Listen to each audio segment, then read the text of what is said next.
미국 교육계가 충격에 빠졌습니다. 50년간 MIT를 이끌며 미국 최고의 교육 권위자로 불렸던 한 교수. 그런데 지금 그는 한국의 한 고등학교 복도에서 말을 잇지 못하고 있습니다.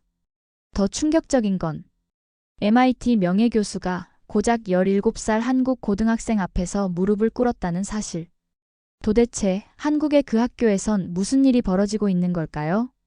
지금 그 놀라운 이야기를 시작합니다. 여기서 잠깐 좋아요와 구독 버튼 눌러주는 센스. 안녕하세요. 저는 존 밀러입니다. 68세 MIT 명예교수이자 미국 영재교육 자문위원이죠. 50년 가까이 미국 교육의 최전선에 있었습니다. 하버드, 스탠포드, 예일 출신들을 가르쳤고 수많은 논문과 저서를 남겼어요. 그런 제가 지금 인천공항에 서 있습니다. 손에는 한국영재학교 특별참관단 초청장이 들려있죠. 처음 딸 제인의 전화를 받았을 때만 해도 믿기 어려웠습니다. 제 외손자 리암이 미국 학교에서 적응하지 못하고 한국으로 돌아갔다는 소식이었어요. 아버지, 리암이 미국에서 너무 힘들어했어요. 학교 폭력의 성적은 바닥을 쳤죠. 미국 교육 시스템이 리암을 망가뜨리고 있었습니다. 제인의 목소리에는 분노와 후회가 섞여 있었습니다. 한국인 사위를 따라 한국에서 살게 된 딸은 아들, 리암을 미국 교육의 혜택을 받게 하려 보냈다가 큰 상처만 안겨준 겁니다. 그런데 아버지, 믿기지 않을 거예요. 리암이 한국에 온 지 2달 만에 완전히 달라졌습니다. 수업에 집중하고 친구들도 생겼고 무엇보다 공부하는 게 재미있다고 말해요. 그 말에 처음엔 의심했습니다. 교육방법론을 연구해온 저로서는 한국 교육이 주입식이라는 인식이 강했거든요. 아이들이 밤늦게까지 학원에 다니며 시험 문제 풀이만 반복한다고 알고 있었죠. 리암의 학교에서 특별 참관단을 모집한대요. 아버지께서 오셔서 직접 보셨으면 합니다. 제가 설명해도 믿지 않으실 테니까요. 딸의 권유로 이렇게 한국행 비행기를 탔습니다. 저와 함께 온 소피아 러셀은 제 제자이자 이번 여정의 통역사입니다. 소피아는 한국계 미국인으로 MIT에서 석사과정 중이죠. 교수님, 저도 한국 교육에 대해 궁금했어요.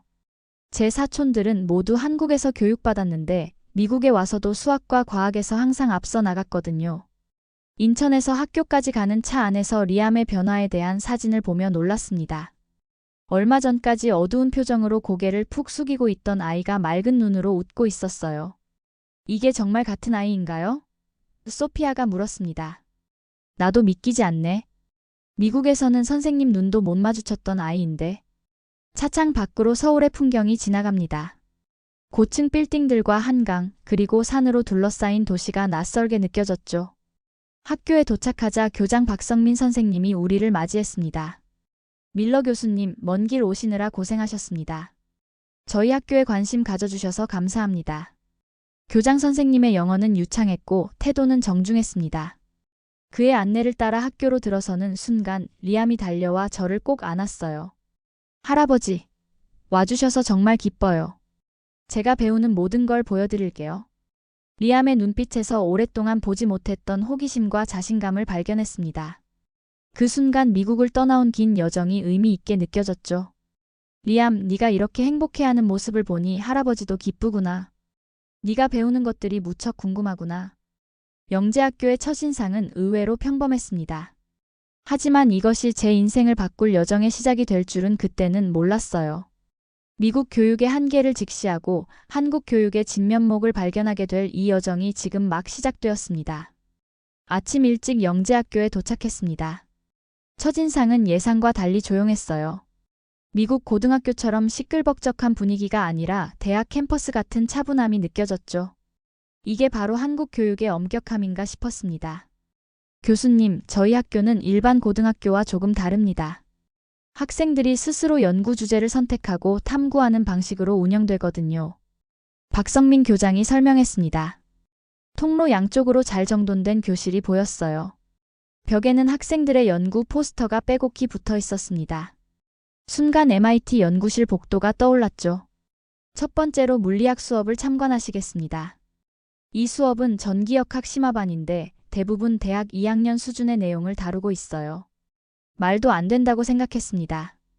전기역학은 미국 고등학교에서 거의 다루지 않는 고급 물리학이니까요. 교실에 들어서자 20명 정도의 학생들이 조용히 앉아 있었어요. 소피아가 귓속말로 속삭였습니다. 교수님, 저기 리암이 앉아 있어요. 정말 집중하고 있네요. 제 눈을 의심했습니다. 미국에서 주의력 결핍 진단까지 받았던 리암이 수업에 완전히 몰입해 있었어요. 수업이 시작되자 교수는 간단한 인사 후 바로 본론으로 들어갔습니다. 오늘은 맥스웰 방정식을 이용한 시뮬레이션 결과 발표가 있겠습니다. 첫 번째 팀 준비되었나요? 3명의 학생이 앞으로 나왔어요. 프로젝터에는 복잡한 수식과 그래프가 나타났죠. 가슴이 쿵 내려앉았습니다. 이건 분명 대학 수준이었으니까요. 저희 팀은 자기장 내에서 하전 입자의 운동 경로를 시뮬레이션했습니다. 기존 선행 연구에서는 균일한 자기장만 다뤘지만 저희는 비균일 자기장에서의 운동을 분석했어요. 학생들의 발표는 유창했습니다. 영어로 진행된 발표였는데 전문 용어와 개념을 완벽하게 설명했어요. 더 놀라운 건 다른 학생들의 질문이었죠. 진지하고 날카로운 질문들이 이어졌습니다. 시뮬레이션에서 경계 조건을 어떻게 설정했는지 궁금합니다. 입자의 초기 속도 분포를 가우시안으로 가정한 이유가 있나요? 소피아가 놀란 표정으로 저를 바라봤습니다. 교수님, 이 질문들은 대학원 세미나에서나 들을 법한 수준인데요. 고개를 끄덕였습니다. 이건 단순한 암기가 아니라 깊은 이해를 바탕으로 한 토론이었어요. 다음 수업은 화학 실험이었습니다. 학생들은 각자 연구 주제에 따라 실험을 진행했죠. 한 그룹은 유기합성을, 다른 그룹은 분광 분석을 하고 있었어요. 이 학생들은 최근 학술지에 발표된 논문을 기반으로 실험을 설계했습니다. 물론 교사의 지도 아래 안전하게 진행하고 있죠. 화학 교사가 자랑스럽게 설명했어요. 실험실 한쪽에서는 학생들이 직접 데이터를 분석하고 있었습니다. 그래프를 그리고 통계 처리를 하고 결과를 해석하는 모습이 전문 연구자 같았죠. 이 결과치는 논문의 값과 5% 차이가 나는데 어떻게 생각해? 온도 조건이 달라서 그런 것 같아. 우리가 상온에서 했잖아. 학생들의 대화에 귀를 기울였습니다. 그들은 단순히 실험 절차를 따르는 게 아니라 결과를 비판적으로 분석하고 있었어요. 미국 대학 3학년생들도 이렇게 하지 못하는 경우가 많은데 말이죠. 점심시간에 교무실에서 교사들과 이야기를 나눴습니다. 한국 교육이 암기 위주라고 알고 있었는데 전혀 다르네요. 이건 마치 연구 중심 대학 같습니다. 박 교장이 웃으며 대답했어요. 많은 외국분들이 그렇게 오해하십니다. 물론 일부 학교는 여전히 입시 위주예요. 하지만 저희 같은 영재학교는 학생들의 창의력과 문제 해결 능력을 키우는 데 집중하고 있습니다. 우리는 미래의 과학자를 키우는 것이니까요. 오후 수업은 더욱 놀라웠습니다. 학생들이 연구 노트를 기반으로 토론하는 모습, 최신 연구 동향을 분석하는 모습에 감탄했어요. 제 고정관념이 하나둘 무너지는 소리가 들리는 듯했죠. 소피아가 속삭였습니다. 교수님, 이건 고등학교가 아니에요. 이건 연구소입니다. 그 말에 고개를 끄덕였습니다. 맞습니다. 여긴 고등학교가 아니었어요. 미래의 노벨상 수상자들이 태어나는 곳이었죠. 참관 둘째 날, 이번엔 물리학 심화 세미나를 방문했습니다. 대형 강의실에 30여 명의 학생들이 노트북을 펼쳐놓고 앉아 있었어요. 벽에는 노벨상 수상자들의 사진이 걸려 있었죠. 한쪽 구석에 리암이 앉아 있는 것을 발견했습니다. 리암은 아직 이 수업을 정식으로 듣진 않지만 청강을 허락받았답니다. 소피아가 설명했어요. 물리학 교수가 등장했습니다. 김현우 교수, 35 정도로 보이는 젊은 학자였죠. 오늘은 양자역학의 이중슬릿 실험 해석에 관한 토론이 있겠습니다. 먼저 강태우 학생의 발표부터 시작하겠습니다. 한 소년이 자리에서 일어났어요. 키가 크고 마른 체형, 검은 뿔테 안경을 쓴 17세 소년이었습니다. 그의 목소리는 차분했죠. 저는 기존 이중슬릿 실험 해석에 대한 의문점을 제기하고 싶습니다. 특히 관찰자 효과에 대한 코펜하겐 해석의 한계를 지적하고자 해요. 순간 귀를 의심했습니다. 고등학생이 양자역학의 근본적 해석에 의문을 제기한다고요? 소피아도 눈을 크게 뜨고 있었어요. 강태우는 칠판에 수식을 적기 시작했습니다. 파동함수와 확률 분포, 그리고 측정과 관련된 수학적 표현이었죠. 그런 다음 자신의 시뮬레이션 결과를 보여주었어요. 제가 개발한 이 시뮬레이션은 양자 중첩 상태를 다르게 해석합니다. 전통적 관점에서는 관측 행위가 파동함수의 붕괴를 일으킨다고 보지만 저는 정보의 흐름 관점에서 새롭게 접근했습니다. 그의 발표는 20분간 계속되었어요. 시간이 갈수록 제 심장은 빠르게 뛰었습니다. 이 소년이 말하는 내용은 단순한 학생 발표가 아니었어요. 진지한 이론적 도전이었죠. 발표가 끝나자 김 교수가 말했습니다. 태우 학생의 접근은 매우 독창적입니다. 특히 정보 이론을 양자역학에 접목한 부분이 인상적이네요. 질문 있으신 분? 여러 학생들이 손을 들었습니다. 첫 질문자는 안경을 쓴 여학생이었어요. 태우야, 내 시뮬레이션은 관측 이전 상태에 대한 가정이 다르잖아. 그런데 그걸 어떻게 검증할 수 있지? 태우는 침착하게 대답했습니다. 좋은 질문이야. 내 모델은 직접 관측으로 검증하긴 어려워. 하지만 간접적 증거를 통해 추론할 수 있어. 특히 양자 얽힘 실험에서 나타나는 현상을 더 일관되게 설명할 수 있거든. 토론은 점점 더 깊어졌습니다. 학생들은 서로의 아이디어를 존중하면서도 예리하게 질문했어요. 김 교수는 가끔 개입해 논의의 방향을 잡아주었죠. 마치 대학원 세미나를 보는 듯 했습니다. 세미나가 끝난 후 태우의 연구 노트를 볼 기회가 있었어요. 그의 노트는 빼곡한 수식과 다이어그램으로 가득했습니다. 놀라운 건 노트 구석구석에 적힌 질문들이었죠. 왜 우리는 양자역학을 이렇게 해석할까? 만약 관찰자가 없다면 세계는 어떻게 존재할까? 정보와 존재의 관계는 무엇인가? 이건 단순한 문제풀이가 아니었습니다. 근본적인 질문을 던지고 있었어요. 소피아가 옆에서 감탄했습니다. 교수님, 이 학생의 노트는 정말 놀랍네요. 제가 대학원에서 보던 연구 노트보다 더 깊이 있어요. 고개를 끄덕였습니다. 이 소녀는 문제를 푸는 게 아니라 구조를 재해석하고 있어. 본질을 꿰뚫고 있지. 점심시간 태우를 직접 만날 기회가 있었습니다. 그는 수줍게 미소 지었어요. 밀러 교수님을 만나게 되어 영광입니다. 교수님의 양자정보이론 논문을 읽었어요. 특히 정보 엔트로피와 관련된 부분이 인상적이었습니다. 제 논문을 읽었다고요? 그것도 가장 어려운 부분을 이해했다니 놀라움을 감추지 못했습니다. 네가 내 논문을 읽었다니 놀랍구나. 그런데 그 내용은 대학원생들도 어려워하는 부분인데. 태우는 겸손하게 대답했어요. 아직 완전히 이해한 건 아닙니다. 그래서 더 공부하고 있어요. 제 이론이 맞는지 확신할 수 없지만 계속 탐구하고 싶습니다. 그의 눈에서 순수한 호기심과 열정이 느껴졌습니다. 과학자로서의 진정한 자세였죠. 이날 저녁 호텔 방에서 소피아와 대화를 나눴어요. 교수님, 오늘 본 것이 믿기지 않습니다. 특히 강태우 학생은 정말 놀라워요. 맞아. 나도 그 나이 때는 그런 질문을 하지 못했어. 그는 공식을 외우는 게 아니라 본질을 탐구하고 있어. 과학의 진정한 의미를 이해하고 있지. 소피아가 물었습니다. 이런 교육이 어떻게 가능한 걸까요? 창밖을 바라보며 생각에 잠겼습니다. 아마도 우리가 한국 교육에 대해 잘못 알고 있었던 것 같아. 적어도 이 학교는 단순 암기가 아니라 깊은 사고를 가르치고 있어. 내일은 태우를 더 관찰해봐야겠어. 셋째 날 오전 강태우를 찾아 나섰습니다. 그의 심층 연구를 더 알고 싶었거든요. 교실에서 찾아보았지만 보이지 않았어요. 리암에게 물었죠. 태우를 본 적 있니? 그와 이야기를 더 나누고 싶구나. 리암은 고개를 끄덕였습니다. 오늘은 태우 선배가 개인 연구 시간이에요. 아마 뒤쪽 운동장에 있을 거예요. 검도 동작을 연구하고 있거든요. 검도라고요? 소피아와 함께 운동장으로 향했습니다. 학교 건물 뒤편 작은 잔디밭에서 태우를 발견했어요. 검도복은 아니었지만 대나무 검을 들고 동작을 반복하고 있었죠. 한쪽에는 노트북이 열려 있고 작은 카메라가 삼각대에 설치되어 있었습니다. 조용히 다가가 관찰했어요. 태우는 같은 동작을 여러 번 반복한 후 노트북을 확인하고 무언가를 메모했습니다. 그러다 우리를 발견하고 인사했어요. 교수님, 여기서 뵐 줄은 몰랐습니다. 제 연구가 좀 특이하죠? 미소를 지으며 다가갔습니다. 매우 흥미롭구나. 무슨 연구를 하고 있는 거지?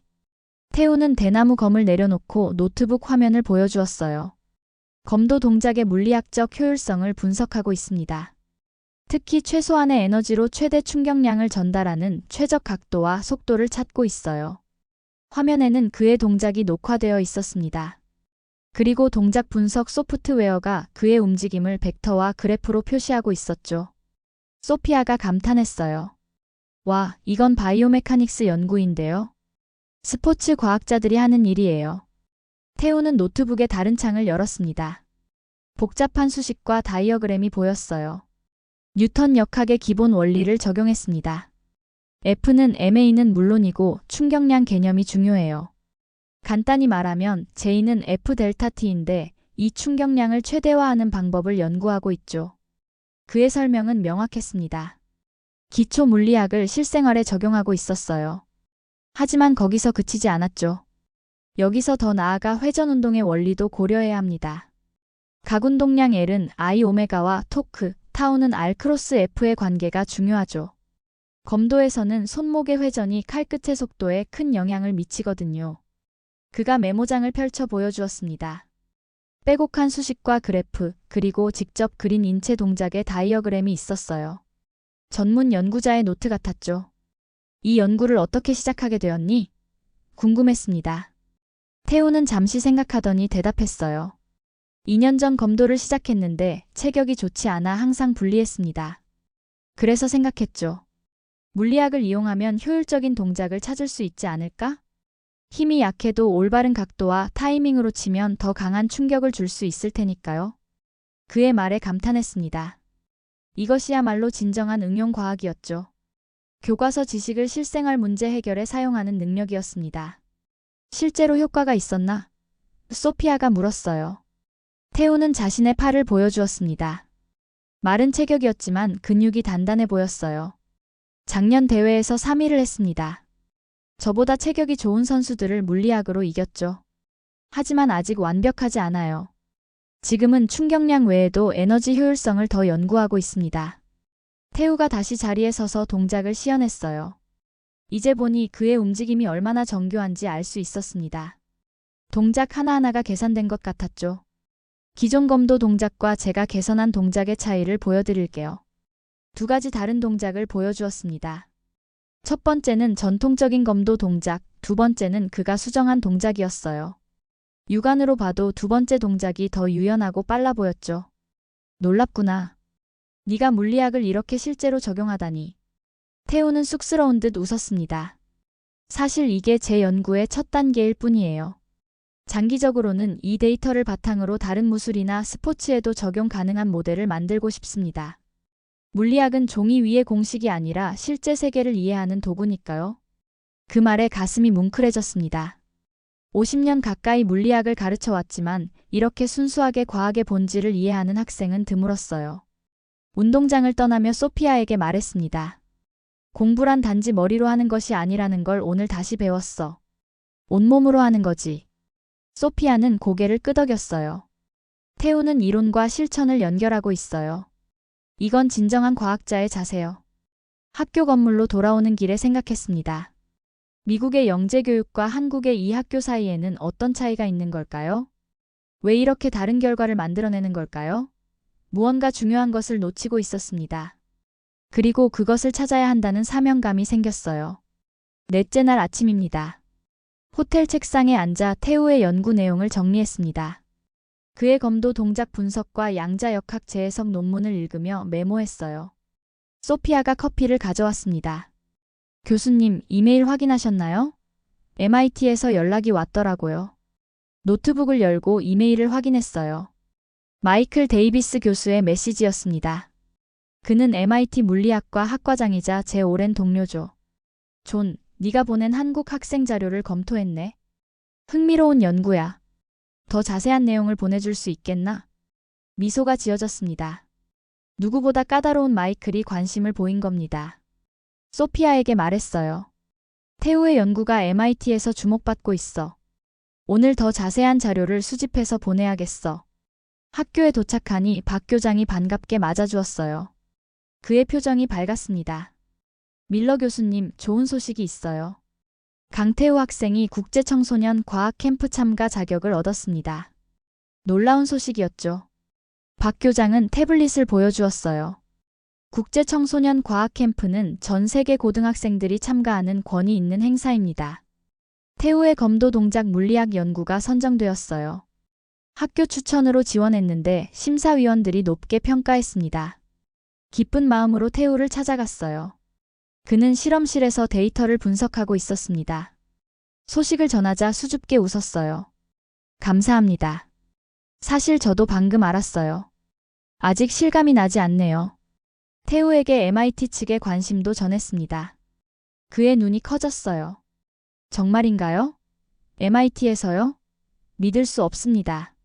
소피아가 태우의 연구 자료를 촬영하고 노트를 스캔했어요. 저는 추가 질문을 했습니다. 내 연구의 다음 단계는 뭐니? 어떤 방향으로 발전시킬 계획이지? 태우는 진지한 표정으로 설명했어요. 검도 동작 분석을 넘어 운동 역학의 일반 원리를 찾고 있습니다. 다양한 스포츠에 적용 가능한 모델을 개발하는 것이 목표예요.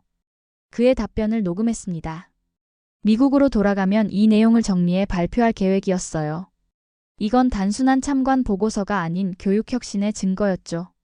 오후에는 다른 학생들의 연구도 살펴봤습니다. 한 학생은 친환경 배터리를, 다른 학생은 인공지능 알고리즘을 개발하고 있었어요. 모두 실용적이면서도 창의적인 주제였습니다. 호텔로 돌아와 태우의 자료를 정리했어요. 밤늦게까지 작업했습니다. 소피아가 물었죠. 교수님, 정말 이 자료를 MIT에 보내실 건가요? 고개를 끄덕였습니다.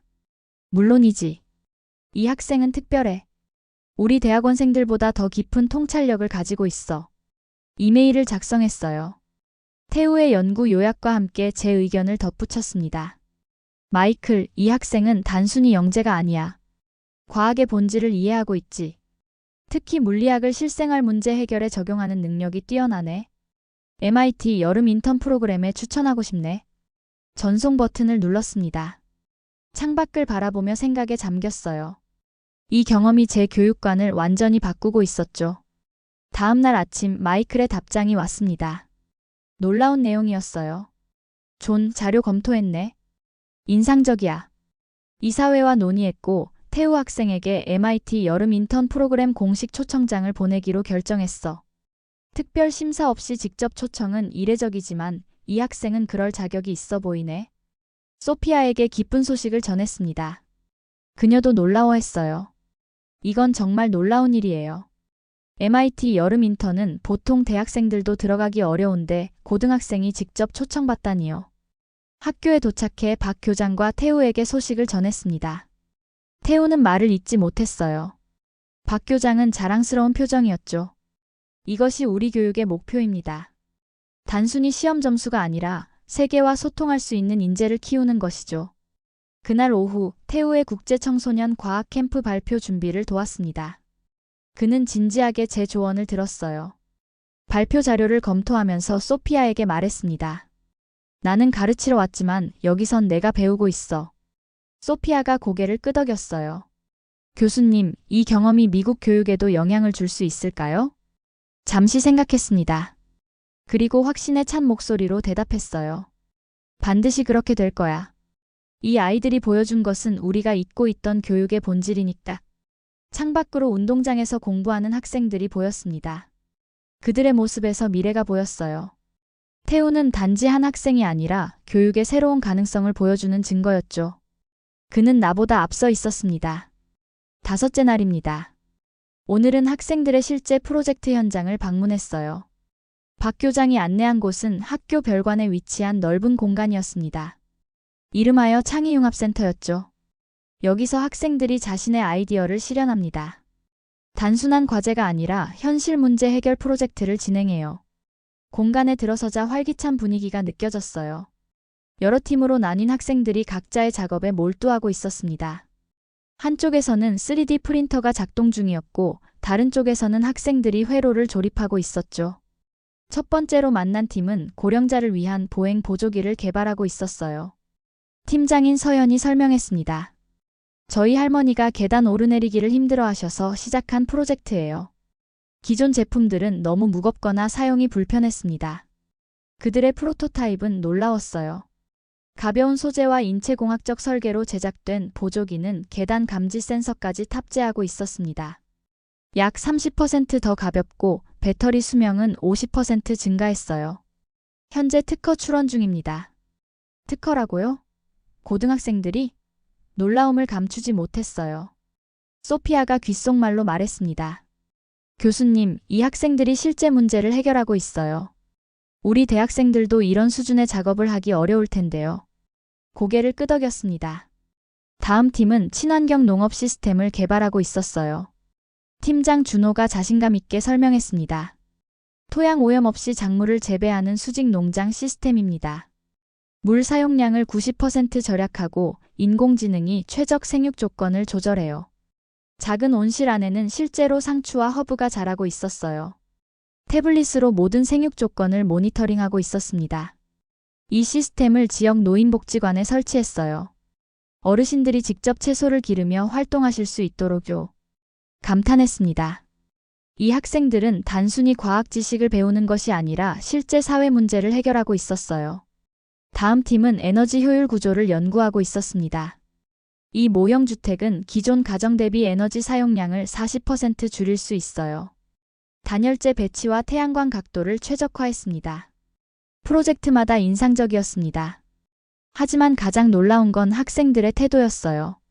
그들은 자신의 연구를 자랑하는 것이 아니라 문제 해결 과정과 실패 경험까지 솔직하게 공유했습니다. 한 구석에서 리암을 발견했어요. 그는 다른 두 학생과 함께 무언가를 조립하고 있었습니다. 할아버지, 저희 팀 프로젝트예요. 시각장애인을 위한 스마트 지팡이를 만들고 있어요. 리암의 얼굴에서 자부심이 느껴졌습니다. 미국에서 적응하지 못했던 그 아이가 이제는 의미 있는 프로젝트에 참여하고 있었어요. 이게 어떻게 작동하는 거니? 리암이 설명했습니다. 초음파 센서로 장애물을 감지하고 진동으로 사용자에게 알려줘요. 또 GPS와 연동되어 길 안내도 해줍니다. 자랑스러웠어요. 이곳에서 리암은 단순히 시험 점수를 올리는 것이 아니라 진정한 성장을 경험하고 있었습니다. 점심시간에 교사들과 대화를 나눴어요. 김 교수에게 물었습니다. 이런 프로젝트 중심 교육을 어떻게 시작하게 되었나요? 김 교수는 미소를 지었습니다.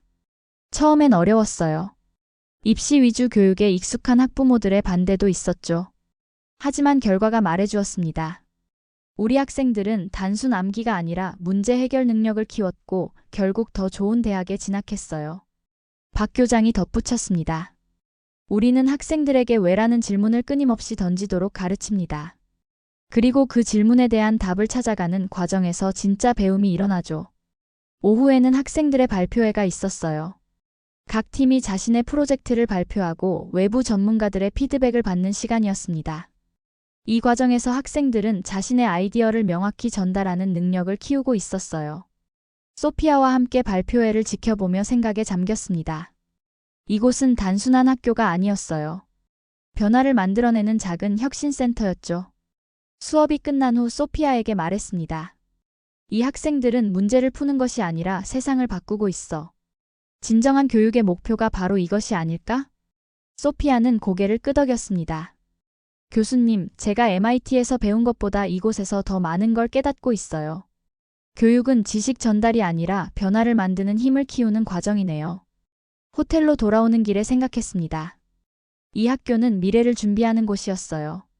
학생들은 단지 대학 입시를 위해 공부하는 것이 아니라 실제 세상의 문제를 해결할 준비를 하고 있었습니다. 이것이야말로 진정한 교육의 목표가 아닐까요? 노트북을 열고 오늘의 경험을 정리했어요. 제목은 간단했습니다. 문제를 푸는 교육에서 세상을 바꾸는 교육으로. 한국 방문 6째 날입니다. 오늘은 태우가 국제청소년 과학 캠프에서 발표하는 날이에요. 서울 중심부 컨벤션 센터에 도착했습니다. 전 세계에서 온 학생들과 교육자들로 붐비는 모습이 인상적이었어요. 교수님, 태우가 저기 있어요. 소피아가 가리킨 방향을 보니 태우가 발표 자료를 최종 점검하고 있었습니다. 가까이 다가가 격려했어요. 긴장하지 마. 넌 이미 충분한 준비가 되어 있어. 태우는 고개를 끄덕였습니다. 감사합니다. 교수님 덕분에 자신감이 생겼어요. 발표 시간이 되었어요. 태우는 무대에 올라 자신의 연구를 설명했습니다. 검도 동작의 물리학적 분석과 그 원리를 다른 신체 활동에 적용한 결과를 발표했죠. 청중들은 집중해서 들었어요. 질의응답 시간에는 날카로운 질문들이 쏟아졌지만 태우는 자신감 있게 답변했습니다. 결과 발표 시간 태우는 최우수상을 받았어요. 심사위원은 그의 연구가 이론과 실제의 완벽한 조화를 보여주었다고 평했습니다. 태우는 트로피를 들고 기뻐했어요. 저는 자랑스러운 마음으로 지켜봤습니다. 호텔로 돌아와 노트북을 열었어요. 마이클로부터 온 이메일이 있었습니다. 존, 네가 보낸 한국 교육 보고서가 MIT 교육혁신센터에서 큰 관심을 받고 있네. 미국 교육부 관계자들에게도 전달했어. 다음 달 글로벌 교육 토론회에서 발표해주겠나? 놀라웠어요. 제 보고서가 이렇게 빨리 영향을 미치다니요. 바로 답장을 보냈습니다. 물론이지.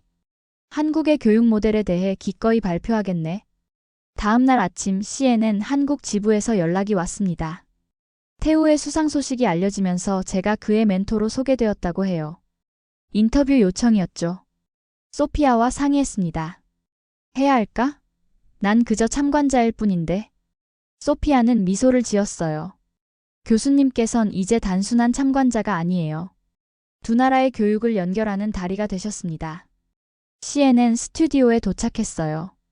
인터뷰어가 질문했습니다. 밀러 교수님, 한국 교육에 대한 견해가 궁금합니다. 미국 최고의 교육 전문가로서 어떤 인상을 받으셨나요? 카메라 앞에서 진심을 담아 말했어요. 나는 이 작은 나라에서 우리가 잃어버린 교육의 본질을 봤습니다. 한국 영재학교 학생들은 단순히 시험을 위해 공부하는 것이 아니라 실제 문제를 해결하기 위해 배웁니다. 인터뷰를 마치고 나왔을 때 기분이 묘했어요. 50년 가까이 미국 교육을 이끌어온 제가 한국 교육을 극찬하다니요. 하지만 진심이었습니다. 학교로 돌아오니 박 교장이 반갑게 맞아주었어요. 교수님 덕분에 우리 교육의 가치를 재확인하게 됐습니다. 박 교장의 말에 고개를 저었어요. 아닙니다. 제가 오히려 배우고 있습니다. 오후에는 태우와 함께 국제과학 포럼 발표를 준비했습니다. 태우는 MIT 교수진과의 공동 연구 제안을 받았어요. 놀라운 성과였죠. 태우, 너는 세계적인 무대에서 활약할 준비가 되어 있어. 태우는 겸손하게 대답했습니다. 모두 교수님과 선생님들 덕분이에요. 저녁에는 학부모들과의 간담회가 있었어요. 한 학부모가 물었습니다. 교수님께서는 미국과 한국 교육의 가장 큰 차이점이 무엇이라고 생각하시나요?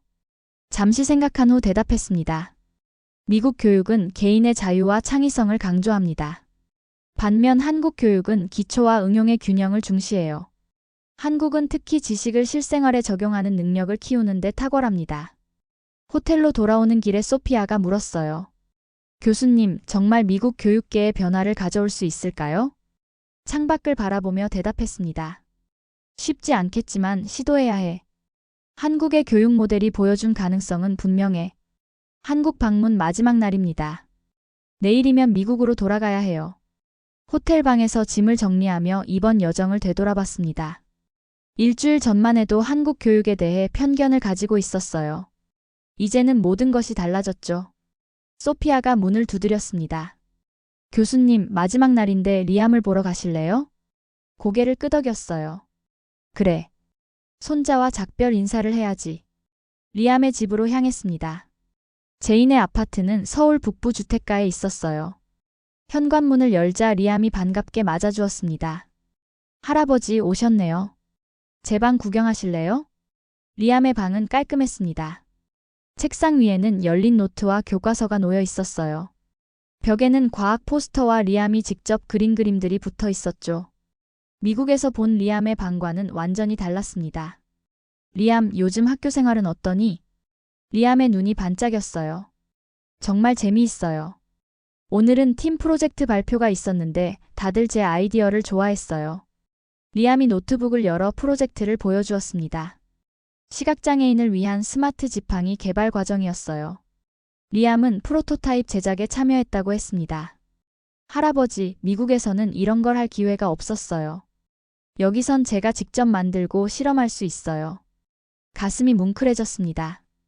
몇 달 전만 해도 우울증에 시달리던 리암이 이제는 열정적으로 학업에 몰두하고 있었어요. 제인이 커피를 가져왔습니다. 아버지, 리암이 많이 달라졌죠? 처음에는 저도 한국 교육을 의심했어요. 하지만 믿기지 않을 정도로 아이가 달라졌네요. 창밖을 바라보며 말했습니다. 제인, 내 말이 맞았어. 내가 한국 교육을 오해하고 있었어. 리암이 잠시 자리를 비운 사이 제인과 이야기를 나눴어요. 제인은 리암이 한국에 온 후 어떻게 변화했는지 설명했습니다. 처음에는 언어 장벽으로 힘들어했지만 선생님들의 개별 지도와 친구들의 도움으로 빠르게 적응했다고 해요. 아버지, 여기 선생님들은 단지 교과서 내용만 가르치는 게 아니에요. 아이들이 왜 배워야 하는지, 어떻게 사용할 수 있는지 알려줘요. 그 말에 고개를 끄덕였습니다. 제가 본 영재학교에서도 같은 모습을 봤으니까요. 교육은 단순한 지식 전달이 아니라 삶의 도구를 주는 것이었습니다. 저녁 식사 후 리암은 자기 방으로 돌아갔어요. 문틈으로 리암이 책상에 앉아 공부하는 모습을 지켜봤습니다. 그 모습에 벅찬 감정이 몰려왔어요. 이번 여행은 단순한 학교 방문이 아니었습니다. 제 인생을 바꾸는 여정이었죠. 조용히 리암의 방 문을 열었어요. 괜찮니? 내일 아침 일찍 떠나야 해서 지금 인사하러 왔어. 리암은 의자에서 일어나 저를 꼭 안았습니다. 할아버지, 다음에 미국에 가면 MIT도 구경시켜 주실 거죠? 미소를 지었어요. 물론이지. 어쩌면 몇 년 후에는 네가 MIT 학생이 될 수도 있겠구나. 리암의 방을 나와 호텔로 돌아가는 길에 생각에 잠겼습니다. 50년 가까이 교육개혁을 주장해왔지만 정작 제가 배워야 할 것이 많았어요. 소피아에게 말했습니다. 우리는 아이들에게 가르친다고 생각하지만 가끔은 그들이 세상을 가르쳐주는 것 같아. 호텔 방으로 돌아와 수첩을 꺼냈어요. 이 일주일간의 경험을 정리할 시간이었습니다. 타이틀을 적었어요. 한국 교육 보고서. 세상을 바꾸는 학교. 첫 페이지를 넘기며 글을 쓰기 시작했습니다. 나는 MIT의 명예교수로서 50년간 미국 교육의 최전선에 있었다. 그리고 지난 일주일간 한국의 작은 영재학교에서 교육의 본질을 다시 배웠다. 진정한 교육은 암기가 아니라 문제 해결 능력이다. 그리고 그것을 이미 실천하고 있는 나라가 있다. 바로 대한민국이다. 창밖으로 서울의 밤 풍경이 보였어요. 내일이면 미국으로 돌아가지만 제 마음은 이미 변화했습니다. 이제 제가 배운 것을 미국 교육에 적용할 차례였어요. 소피아가 메시지를 보내왔습니다. 교수님, 내일 아침 6시 출발입니다. 준비되셨나요? 메시지에 답했어요. 준비됐어. 이제 우리의 진짜 일이 시작되는 거야. 노트북을 닫고 창가로 걸어갔습니다. 서울의 불빛이 별처럼 빛나고 있었어요. 한국에서의 경험은 끝나지만 새로운 여정은 이제 시작되는 것이었죠. 미국 교육을 변화시킬 여정, 그리고 진정한 교육의 의미를 다시 찾아가는 여정 말입니다. 침대에 누워 생각했어요. 태우와 리암, 그리고 만났던 많은 학생들의 얼굴이 떠올랐습니다. 그들은 단지 공부만 하는 아이들이 아니었어요. 세상을 바꿀 준비를 하는 미래의 주역들이었죠. 눈을 감으며 다짐했습니다. 이 경험을 바탕으로 미국 교육에 새로운 바람을 일으키겠다고요. 한국에서 배운 교훈을 많은 사람들과 나누겠다고 다짐했습니다. 그것이 제가 할 수 있는 최선의 감사 표현이라고 생각했어요. 오늘의 사연은 어떠셨나요? 이번 영상을 어떻게 생각하시는지 댓글로 의견을 남겨주시고 좋아요를 눌러주세요. 다음에도 더 흥미진진한 사연으로 찾아뵙겠습니다. 감사합니다.